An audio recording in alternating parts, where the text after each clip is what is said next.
फिर एक एक क्वेश्चन पूछिए। कौन आता है? बता रहे थे वो आएंगे फिर एग्जैक्टली क्या हुआ था, कैसे हुआ था, फलाना क्या हुआ था, तो फास्ट एडिशन पीछे।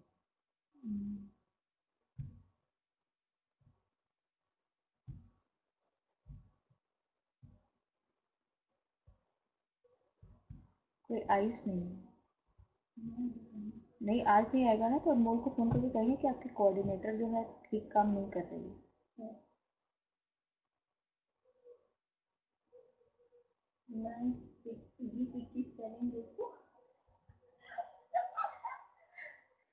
हैप्पी दिवाली की सेलिब्रेशन इसीलिए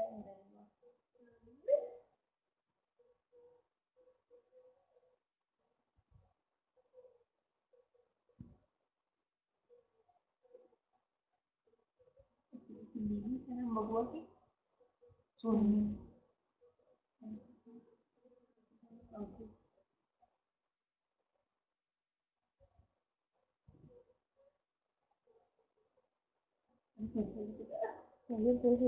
को डिलीट कर दिया।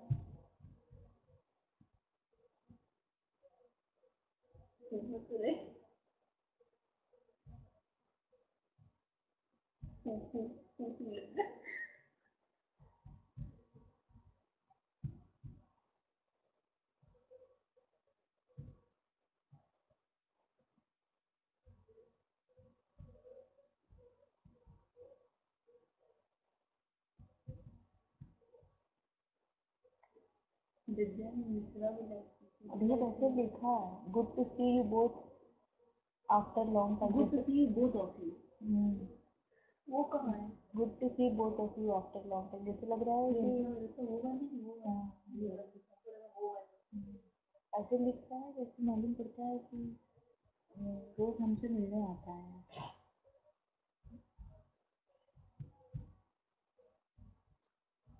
Hello hello hello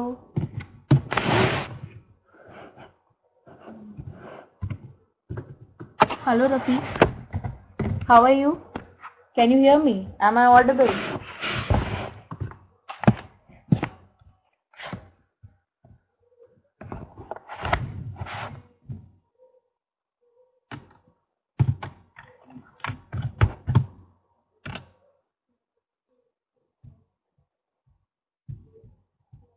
Can you hear me now, Rafiq?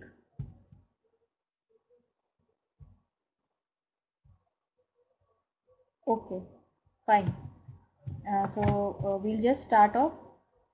I'm just waiting for the others, but let us just start off. They are late, that's their fault. They must be enjoying their weekend. Okay. So today we are going to study about demand. We'll basically cover what is demand, what are the various factors which affect demand, and what are the types of demand, and then we'll discuss about the law of demand. Okay, so can you just tell me what is demand?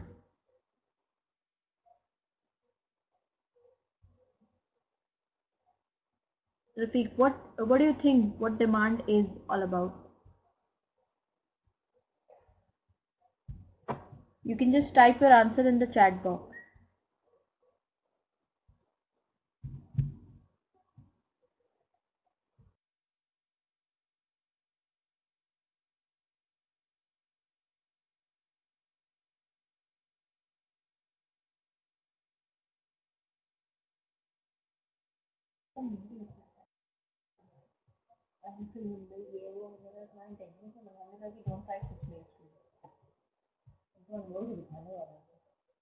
Okay, as a necessary. So what does that mean? As a necessary, what do you mean by that?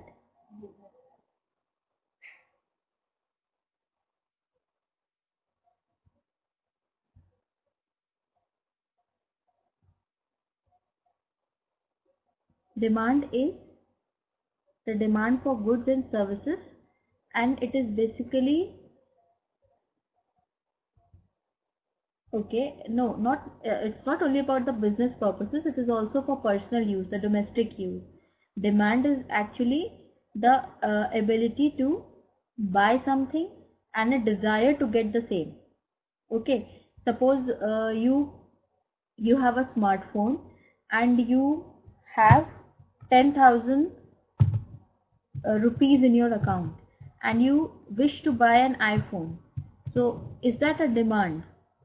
Is that a demand for iPhone? No, that's not the demand, because you only have the desire. You don't have the ability to buy the iPhone. With just 20,000 rupees in hand, you cannot buy iPhone. Okay, so that's not demand. Demand should be backed by willingness to buy as well as the ability to buy that. Okay, you must have the purchasing power in hand, and purchasing power comes from money. So that should be with you. Only then you can buy a particular product. So now you can see, first we'll be discussing the factors which affect demand. So in this graph you can see, I'll take you to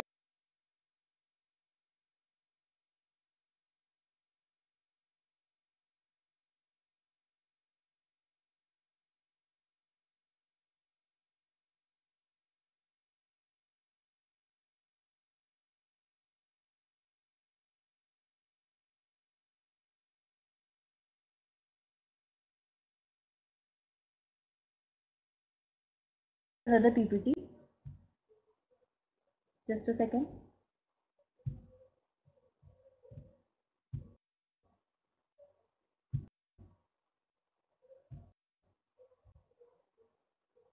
Okay, so what is demand? In technical terms, it is the quantity of a product consumers are willing and able to buy at different prices in a specified time period. Okay, demand is always determined in a time period. It is always in a time zone. Like it may be for 3 months, 6 months, 1 year, 2 years, 5 years down the line, whatever. The time period may be long, but it is always according to the time slot. Now, there are different types of demand which we will be discussing, and there are different determinants of demand. This also we will be discussing in detail. Let us first discuss what is demand schedule. Demand schedule is the tabular representation of the price and demand. When we represent the price for the product and its demand at different prices, then that is a demand schedule. So what you see in the slide is a demand schedule. Here is the price. When the price is 4, the quantity demanded is 10. When the price is 3, it is 20. Means the price has gone down and the quantity demanded has gone up. Okay? Rafiq, is it clear so far?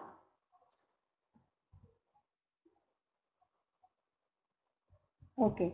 When the price is 2, the quantity demanded is 30. When it's 1, it's 40. Means gradually the price is coming down and the quantity demanded is going up. So that's a pretty obvious as per human behavior also. Whatever, if the thing price goes down, if a commodity's price goes down, then we will definitely buy that commodity. So this is demand schedule. When we plot these points on a graph, then what we get is a demand curve. So it is the geometrical representation of the demand schedule. As you can see, when the price was 4, the quantity demanded was 10. When the price was 3, quantity demanded is 20. When the price is, curve means graph. Yes, this is a demand graph or a demand curve. Okay, we can also call it demand graph because we are going to plot it on a graph paper. So this is demand curve. Now what does the law of demand say? The law of demand says as the price of a good rises, quantity demanded of that good falls. As the price of a good falls, the quantity demanded of the good rises. Means more expensive the thing will be, less will be its demand, and cheaper it will be, more will be its demand. Okay, and everything, it is supported by ceteris paribus. You know the meaning of this phrase ceteris paribus. What does this mean? Ceteris paribus. No idea. Okay, ceteris paribus means other things remaining the same. You know, demand is also affected by other things, not only price. Suppose your income goes up, then previously a thing which may be a luxury for you, now you can buy it because you have more money in your hand. So other things also should remain the same. Other things include your income, your taste and preference, your availability of the substitutes. These are the other various factors which affect the demand for a product. So this all should remain constant. That is the meaning of this phrase, ceteris paribus. So what is demand function? It is when we express the relationship between demand and its determinant mathematically. It is known as demand function. So we can say demand for X. X is a commodity. Demand for X is equal to a function of price of X, income, price of substitutes, taste and preference, and there are many other things as well. These are other variables which we will discuss later on, A, E, F and N. So you understand what is demand function? Demand function is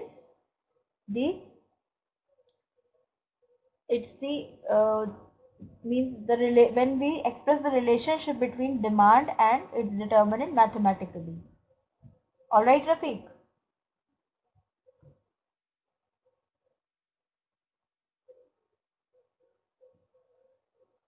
Hello? Rafiq, you there? Okay, is this your first class with me? I'm seeing you for the first time. So where have you been all this while?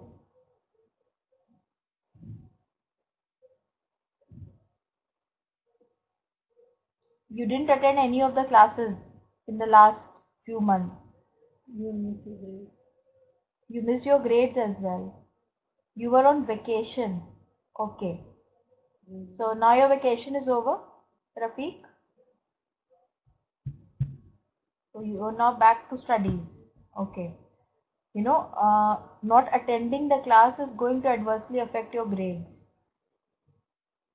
You might just get less marks if you will not attend the classes regularly, because there are certain percentage for that also.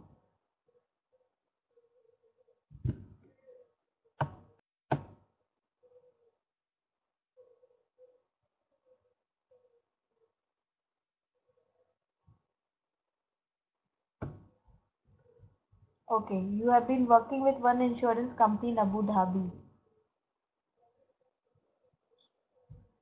So you basically stay in UAE only, no?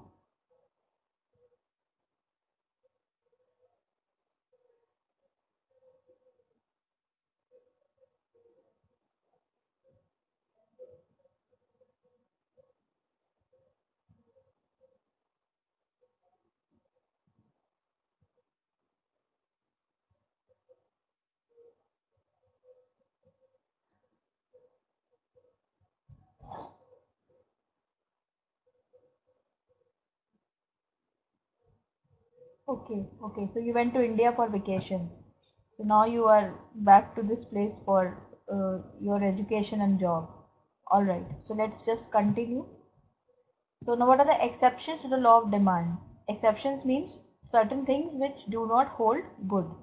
So exceptions to the law of demand are inferior goods, snob appeal, demonstration effect, future expectations, insignificant proportion of income spent, and goods with no substitutes. These are some other things which we will discuss in the upcoming slides. Now there are two other terms which are used interchangeably when we talk about law of demand. First is change in demand and change in quantity demanded, but they are two different terms.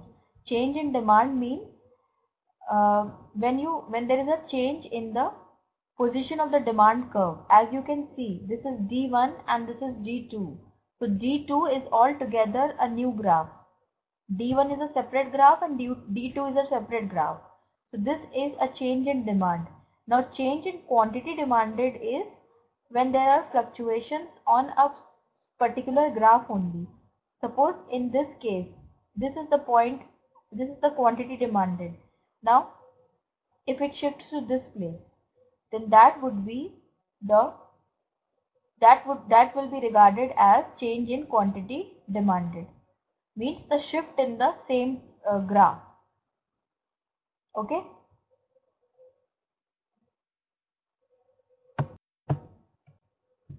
So this is quantity demanded. You can see fluctuations in price, another determinant of demand, causes movement along the demand curve. As you can see, it was A, now it is B.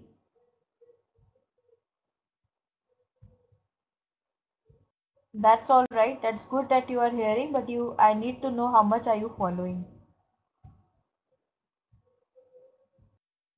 So now we go to another topic, that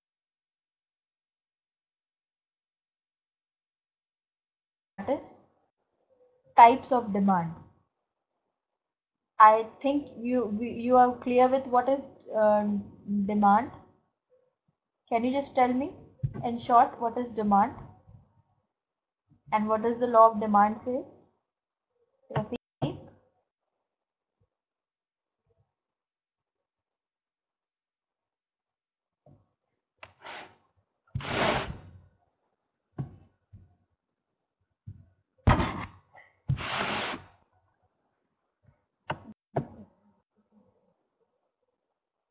Okay, I'll just proceed.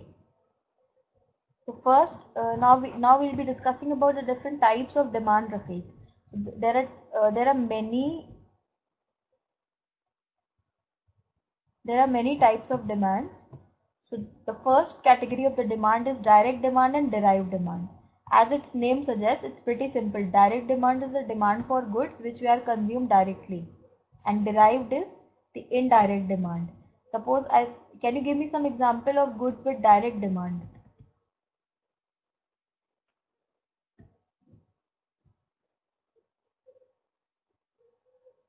Is anything coming to your mind regarding direct demand?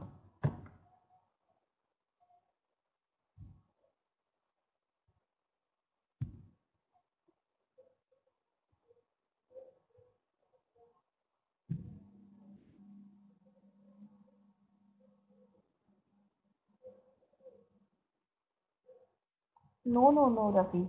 That's not it. We don't order directly to the CEO or manager of the company. That's not direct demand. Direct demand is when the demand is for a good that is consumed directly. Like suppose I say ready-made garments or footwear. That is something which you consume directly. So that's a direct demand. Then derived demand is when something is needed to manufacture other things. Suppose the raw material which is used for manufacturing a product, cotton wool is used for manufacturing the cotton cloth. So the demand for cotton wool is derived demand. Okay. Now did you get it? Derived demand.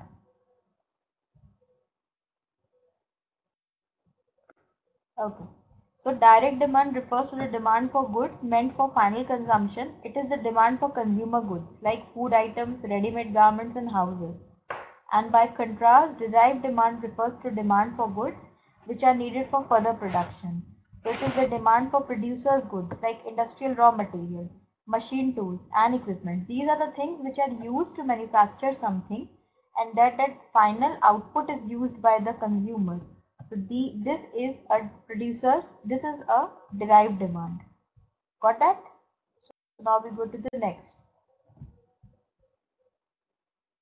So the demand for an input or what is called a factor of production is a derived demand. Factor of production is needed for the manufacture of that particular product. So it's a derived demand. And this type of demand depends upon the output. How much is the output will be the actual determinant of this kind of demand. Let's not Now next one. There is an example for this. You can see the demand for gas in a fertilizer plant depends on the amount of fertilizer to be produced, and substitutability between gas and coal as the basis for fertilizer production. Means how much fertilizer we have to manufacture, that will decide how much gas we are going to use. Gas or some other fuel we are going to use. Okay.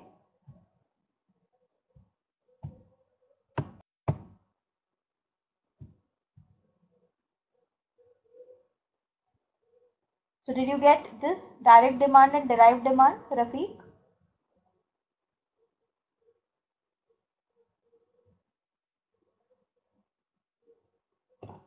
Okay.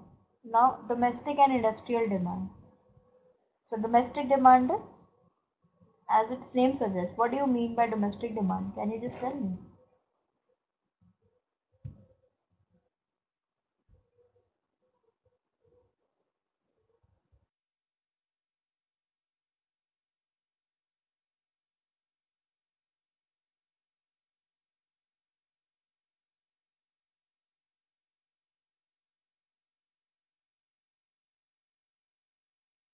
हम देखते थे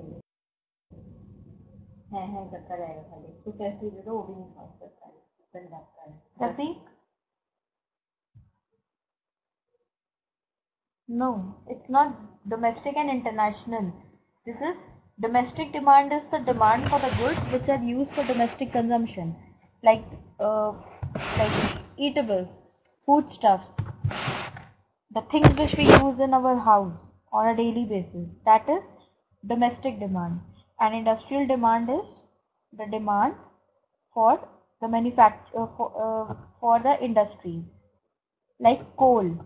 If I talk about coal, it has got, now is it fine?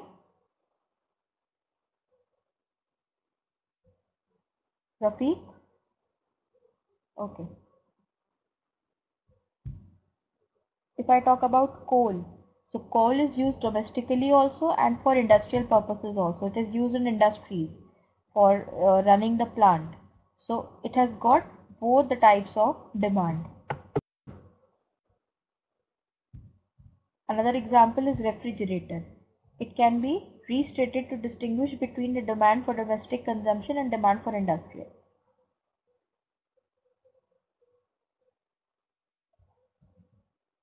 So I'm going to the next one now.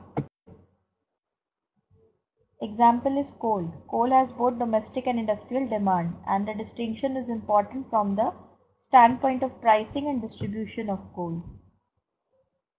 Okay. Now next is autonomous and induced demand. Autonomous demand is a natural demand for something which has got a free demand, and induced demand is demand due to some other factor. Suppose for vegetables, raw vegetables, the demand is autonomous. We need them because we need to cook them and eat. And induced demand is when the demand is due to some other thing. Suppose the demand for car goes up. There is an increase in the sale of car in the market. Then in that case, the demand for petrol will be a induced demand. More the cars on the road, more will be the demand for petrol. So since the demand for car has gone up, the demand for petrol will also go. That's an induced demand. Okay. It is because of something else. So now you can read, when the demand for a product is tied to the purchase of some parent product, its demand is called induced or derived.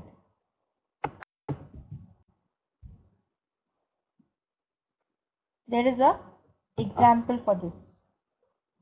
That is about the demand for cement is induced by the demand for housing. More the manufacture of houses, more is the construction work, more will be the demand for cement. So demand for cement is induced.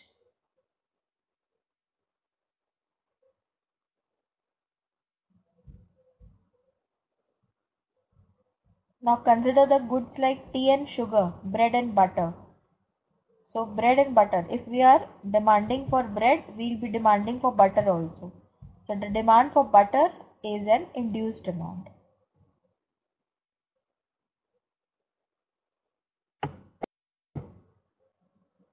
Now perishable and durable goods demand. You know, perishable goods are those which will fade off, which will just be destroyed with the passage of time. So perishable or non-durable goods or single-use goods, and durable, non-perishable or repeated use goods. So demand depends on the category or the nature of the product as well. So in the first case, means in case of perishable goods, are those things which are used only once, like cement, bread. Then in the non-durable goods, we include things like shirt, car, machine. These are the things which can be used repeatedly and they are non-perishable by nature. They do not get destroyed.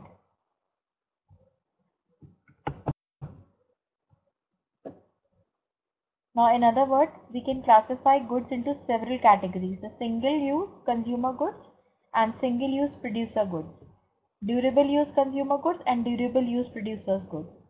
So this distinction is useful because durable products present more complicated problems of demand analysis than perishable products.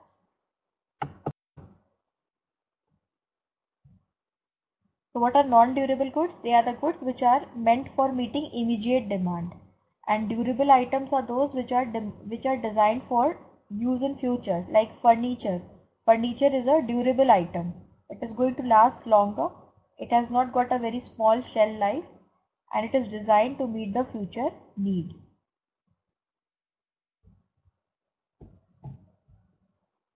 So whenever durable items are purchased, they are considered to be an addition to the stock of assets or wealth.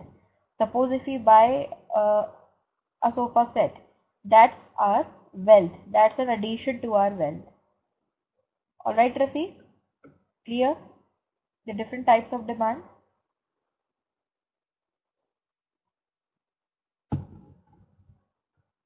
Anything you want to ask? Any doubts?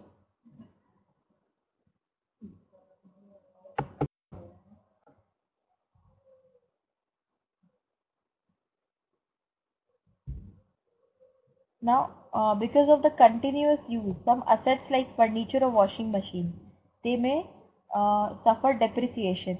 You understand depreciation?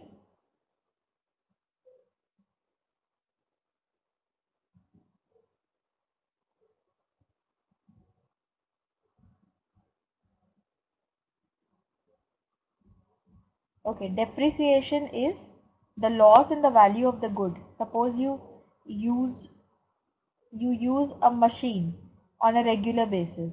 Yes, you can say suffering. Loss due to continuous use, loss in the value or the make. That is a depreciation. So anything that we purchase, that's bound to suffer from depreciation, and thus there is a need for replacement. So thus durable goods demand has two varieties: replacement of old products and expansion of total stock. So durable goods are means of two types.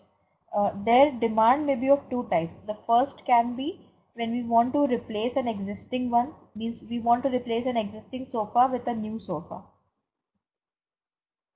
And the other can be when we want to buy a new sofa set, altogether a new sofa set. So that will be addition to our existing wealth. So such type of demand is very flexible and it keeps on fluctuating. It is not very certain when we will have what type of demand. They keep on fluctuating. So new and replacement demand comes from that only. We don't have a washing machine at home. We want to buy it. So that is a new demand, addition to our stock. And suppose we have a semi-automatic washing machine. Now we want to buy a fully automatic machine. So buying a fully automatic machine is a replacement demand. What we are doing is we are replacing something old, the old machine, for a new machine. Alright.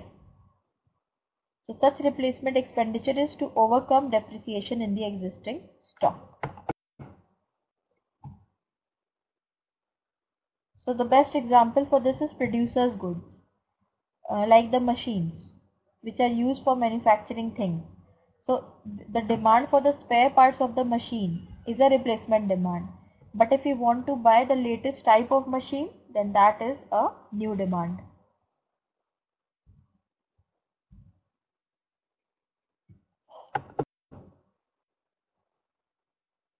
So you may means all this depends upon the quantity and quality of the existing stock. How much what is the condition of the present stock and how much we have in our hand. That is going to decide whether the demand will be a new demand or a replacement demand.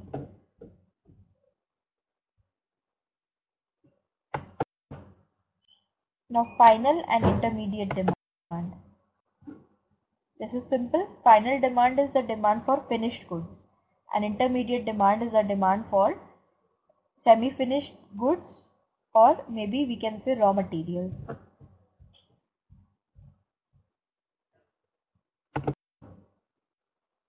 Now individual and market demand.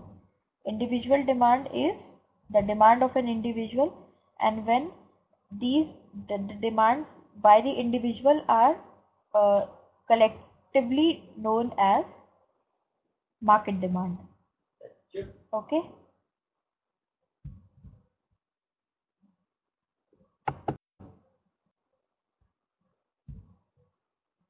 So there is an example. Can you just read it, Rafiq? Just read it, I'll ask you.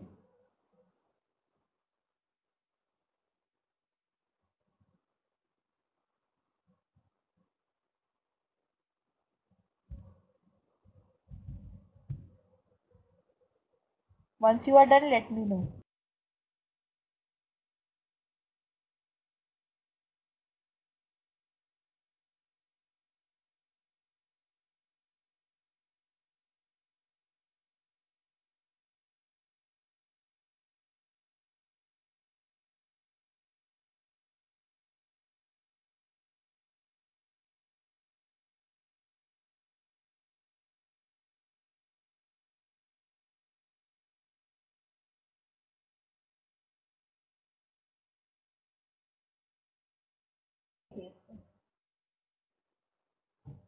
Madam, you are late. You will get a punishment.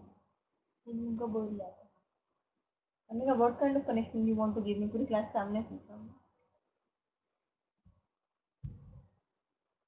Okay. Yes, it talks about individual purchases. Right.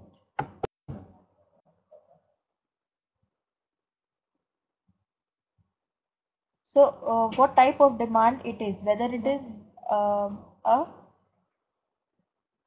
is an individual demand or a market demand, means the demand for the whole market. It will be plotted on a demand schedule.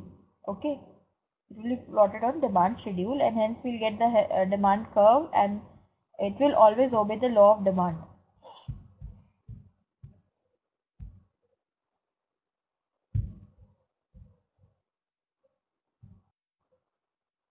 The total market and segmented market demand. Total market demand is when we talk about the demand in the market for a product in totality, and segment demand when means in a particular segment. If I talk about coal, how much coal is needed in for a domestic use? How much coal is needed by the railway ministry? How much coal is needed by the industry? So the demand for coal is in different segments. It is different segments. Segment demand is going to decide how much will be the total demand for the product in the market. Now here is one example. The Hindustan Machine Tools may compute the demand for its watches in the home and foreign markets separately, and then aggregate them together to estimate the total market demand for its HMT watches. Okay. First we'll find out the demand separately, and then we are going to find the aggregate demand by adding up the different demands.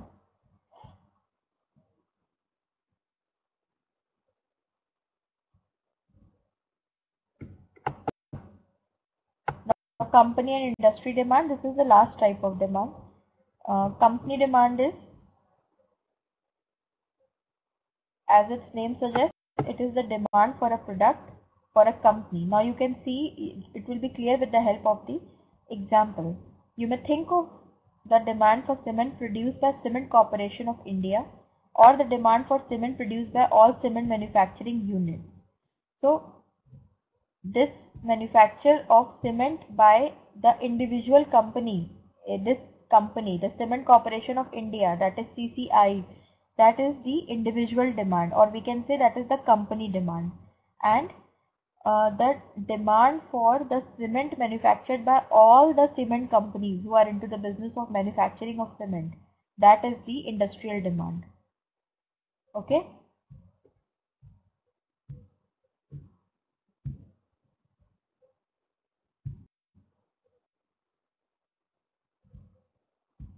So this is it. Now we go to the other topic, that is the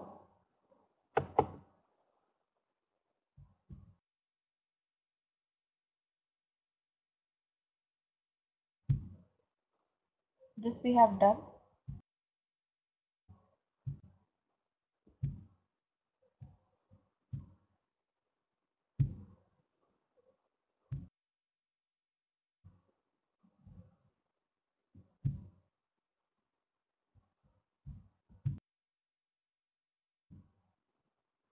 Okay, this is something that we have to do. The class is not over yet, Rafi.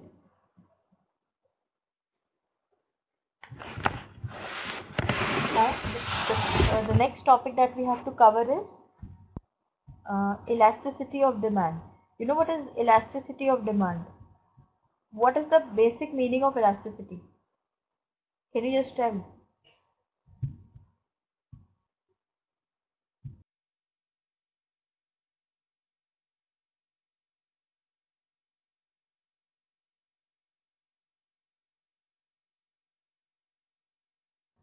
Rafi, what is the basic meaning of elasticity?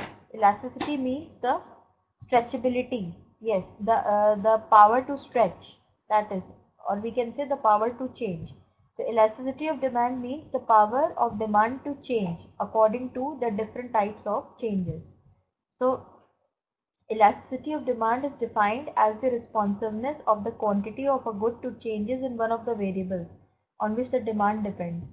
What are the different variables? The price of the commodity means how much is the change in the quantity demanded due to the change in price of that commodity. How much is the change in commodity because of the change in income of the consumer. And then other factors. Other factors include changes in the taste, preferences. Suppose previously you like to use the mobile of Sony Ericsson, but now there is a change in your preference, and now you want to use Motorola. So then definitely the price of the demand for Sony Ericsson and the demand for Motorola will be affected. The demand for one will go up and the other will go down.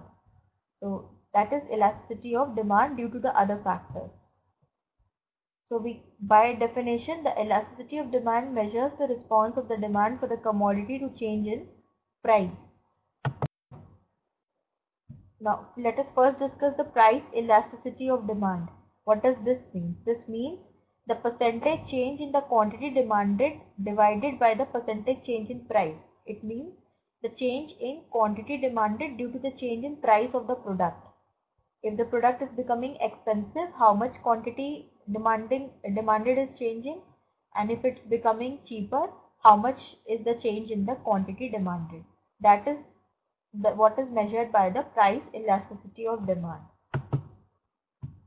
You can see percentage change in quantity demanded upon percentage change in price.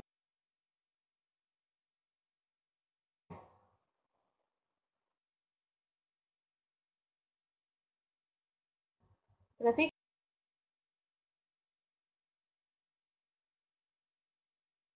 is an example of perfectly inelastic demand. Elasticity equals 0. You can see here.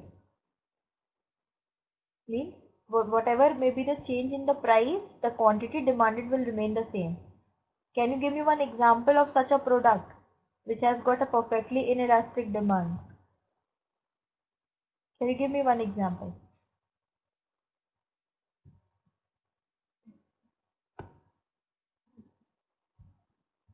Anything that comes to your mind?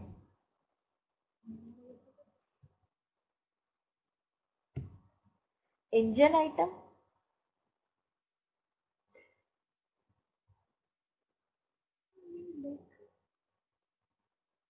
Okay, you are talking about the raw materials. the raw material that is used in the manufacturing of the machine, like raw material that is used to manufacture a product. No, that's not the right answer. The answer to this can be milk or sugar or salt. How much there is variation in the price of salt, you are going to buy it. Whether it becomes expensive or it becomes cheaper, you are not going to change the pattern of consumption. You don't need to be sorry. You don't know these things. That is why you are having this class. You don't need to be sorry. Okay? Rafiq. DITs. Now the other one is, so did you get this? In this case, the elasticity is equal to 0. Whatever the change in price, the demand will remain unaffected. You can see like an increase in price is there, but the quantity demanded remains unchanged. The price was S, now it is S1. But now there is no change in the quantity demanded. Now in this case, the second type, inelastic demand, elasticity is less than 1. How are we going to calculate it? You can see a 22% increase in price leads to a 11% decrease in the quantity demanded. This can be with some other things, like some things which without which we can live. Not necessary goods. Like you can see, there is a 22% increase in the price for this product, but the quantity demanded is going down by 11%. So this is less than 1 elasticity. Now unit elastic demand, when elasticity equals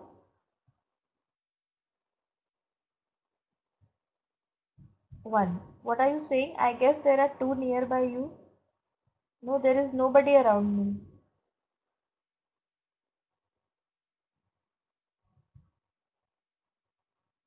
There is no one here. You can hear 2 voices. Just wait. Now is it fine?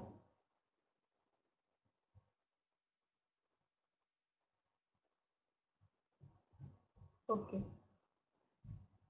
Now in this case, the elasticity is equal to 1. This is called unit elastic demand. Whatever may be the change in price, the quantity demanded is going to change in the same proportion. You can see if there is a 22% increase in price, there is a 22% decrease in the quantity demanded. Both will remain the same.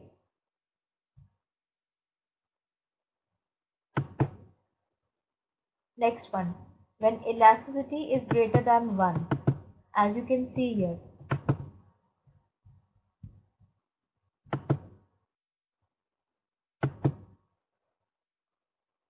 You can see in this graph that there is a 22% increase in the price of the product. It has gone from $4 to $5. But the demand for quantity has gone down from 100 to 50.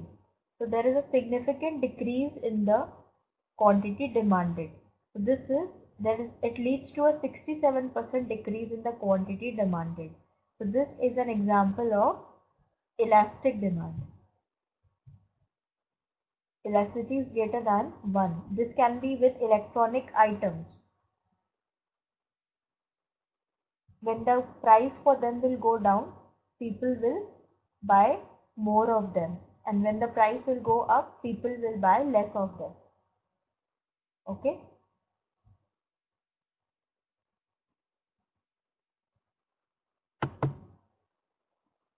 Now perfect elastic demand. Elasticity equals infinity. In this case, the change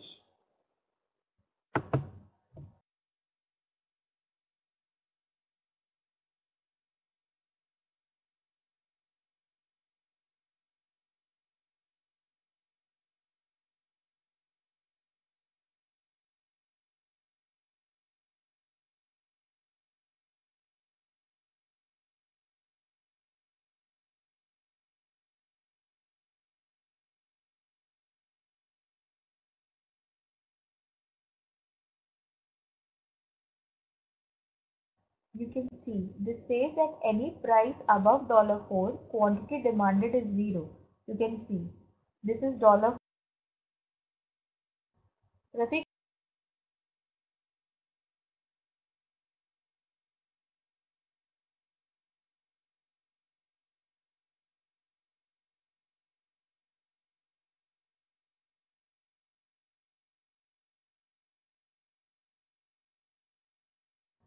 Rafiq,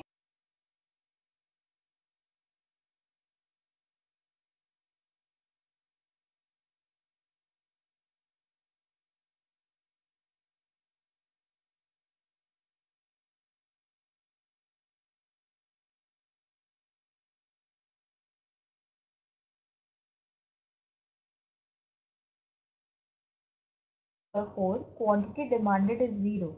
You can see this is $4. This is the price for the product, and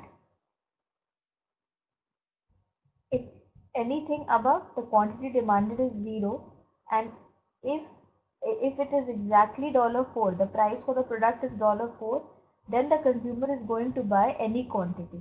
The moment the price is going to go up, the consumer will stop buying it. Okay.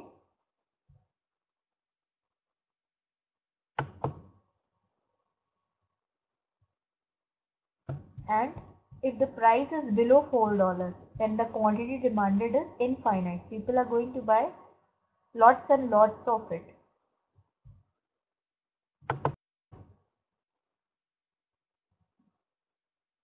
Now I have designed a small test, and I just want you to answer that test to solve it. Should I present the paper?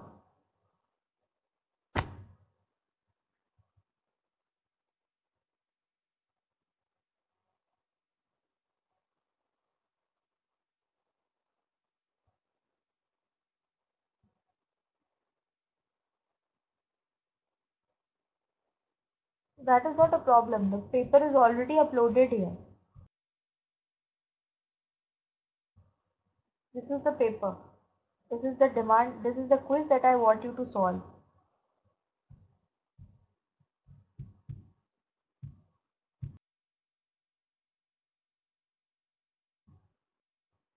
We'll first complete this, then I'll take you to the quiz.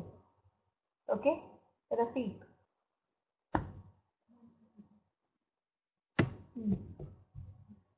That was price elasticity. Now the next type of elasticity is income elasticity.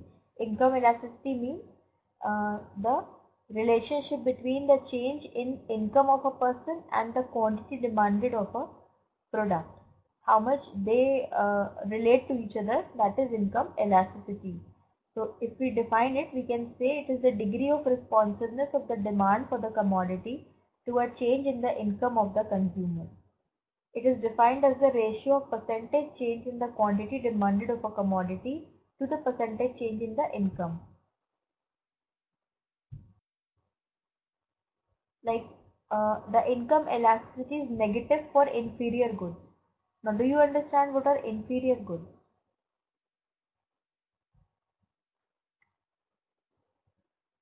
Inferior goods are those the demand for which will go down if the price for them will go down.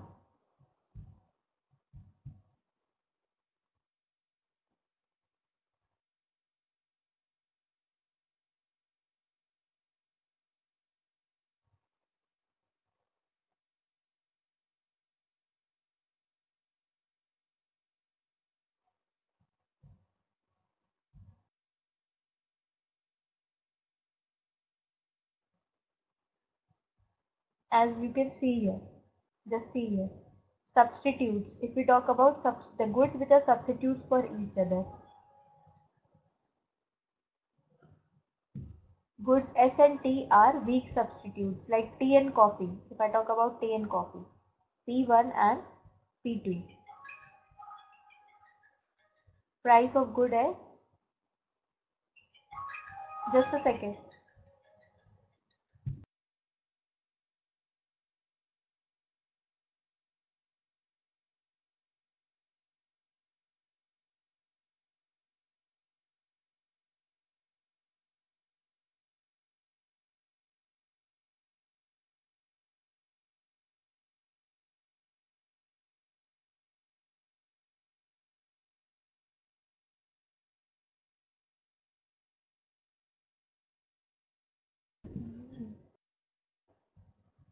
Okay.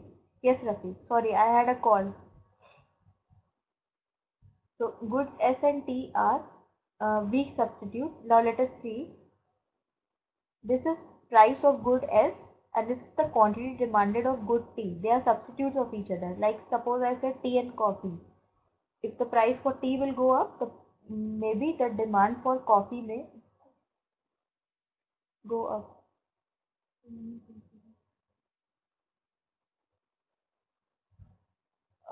P1 and P2. Like when the price for this tea is P, the quantity demanded of coffee is this much. When the price of tea is going up, the price of the quantity demanded of coffee is also going up. Normally what happens is P means price, Rafiq. Normally what happens is when a quantity becomes cheaper, expensive, then the demand for it goes down. But in case of substitutes, the demand for the substitute go up. Like if tea will become more expensive, people will start drinking coffee. So the demand for coffee will go up. If tea will become cheaper, then people will start drinking more of tea. Now complements. Complements are the goods which go hand in hand. Like as I told you, bread and butter. There is no use of bread without butter. Car and petrol. Car cannot run without petrol. DVD and DVD player. That is another example of complementary goods. DVD player is of no importance without any DVD in it. So goods, suppose goods X and Y are close complements to each other. This is the price of good X and this is the quantity demanded of good Y. The price is P1. So quantity demanded is this one. Now the price has gone to P2. So the quantity demanded of Y is also going up. Like suppose if the price for DVD player goes down, then definitely the sale for DVD will also go up because the DVD more people will now have DVD player and they will all want to watch movies. So the quantity demanded of DVDs will also go up. Okay, Rafiq.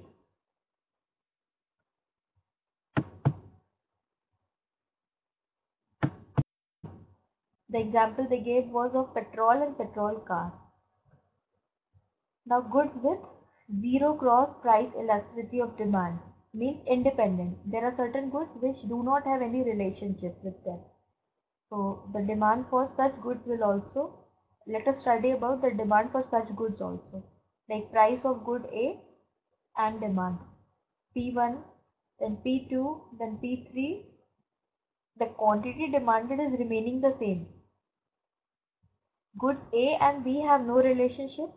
A fall in the price of good A leads to no change in the demand for good B. Therefore, the cross price elasticity of demand is zero. There is no relationship between the two goods.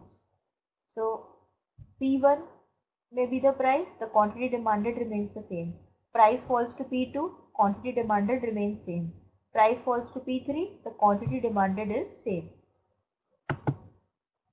Like salt.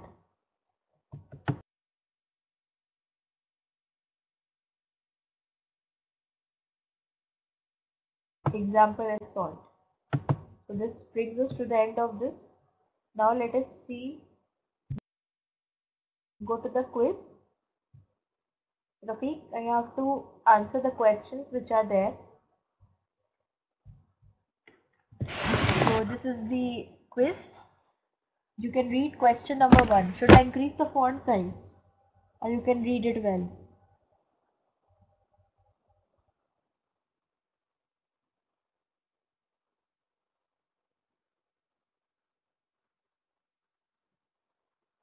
Rafiq, you there?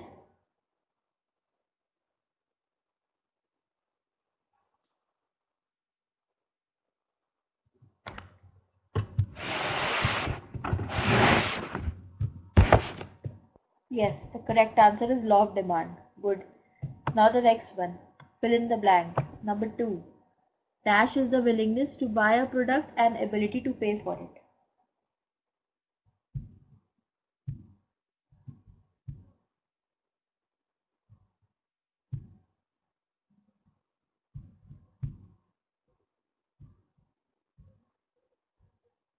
No, not elasticity. Dash is the willingness to buy a product and ability to buy it. It is demand. Demand is the willingness to buy a product and also the ability to buy it. I gave you the example of iPhone. Only having the willingness is not enough. You need to have the ability to pay for iPhone. Yes. Now question number 3. What kind of shift in demand does this graph show? Increase in demand or decrease in demand?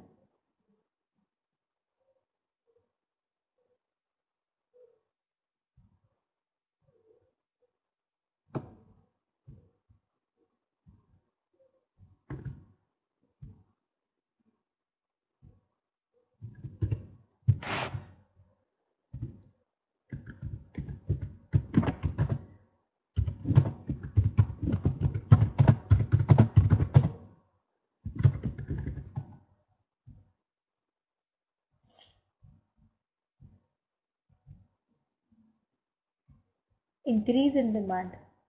Not actually. You can see the demand earlier was D1. This is D1 and this is D2. The graph has shifted this side. It has shifted towards left. So this is a decrease in demand, not increase. Okay? No, not red one. Yes, red one. That's decrease in demand. Now the next one.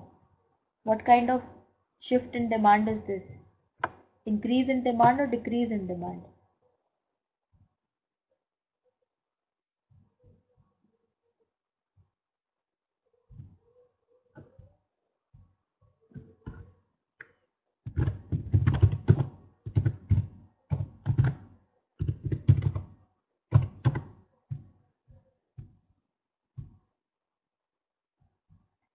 What is this? Yes, this is decrease. This is decrease. No, my dear, this is increase in demand. This is increase. It was D1, now it is D3. The demand curve has moved towards right. So this is a positive demand, an increase in demand, no decrease. Okay?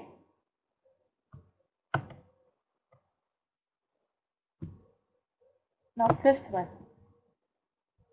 Read the fifth one.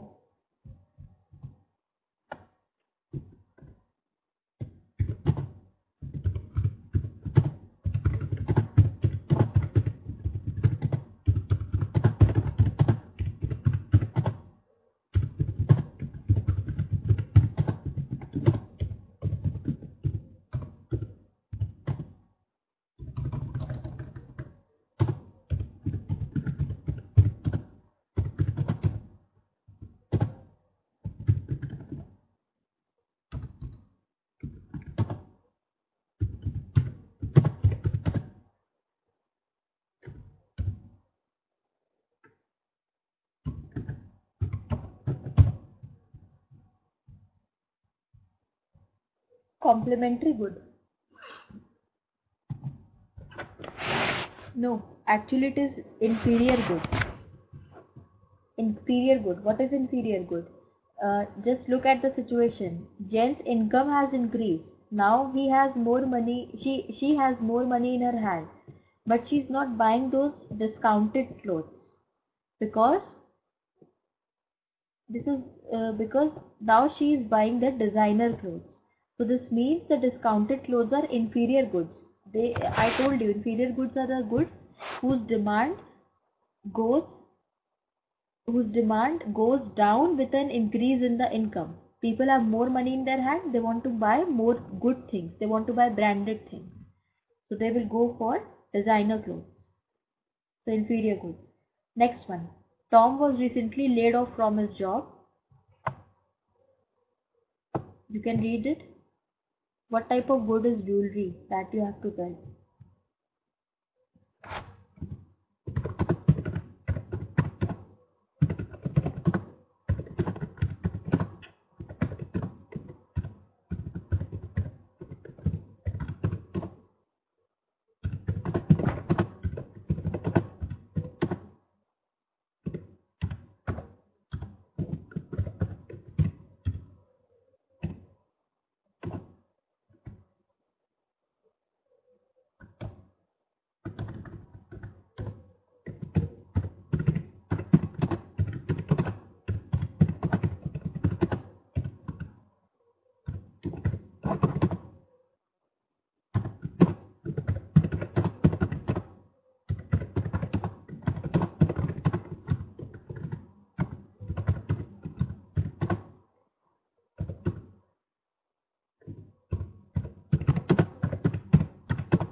No, they are not complementary goods. They are normal goods.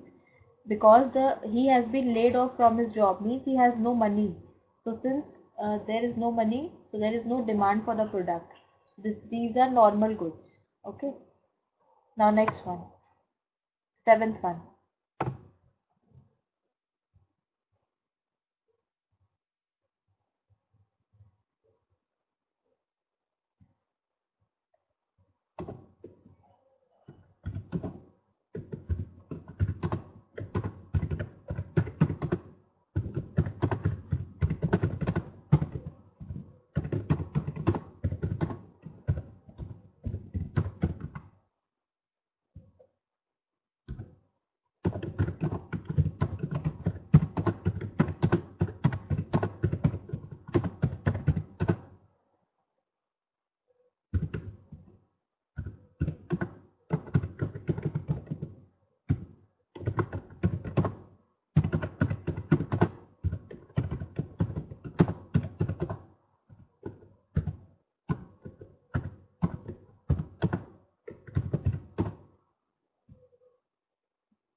Complementary. No, they are not complementary goods. Sorry. Okay. B.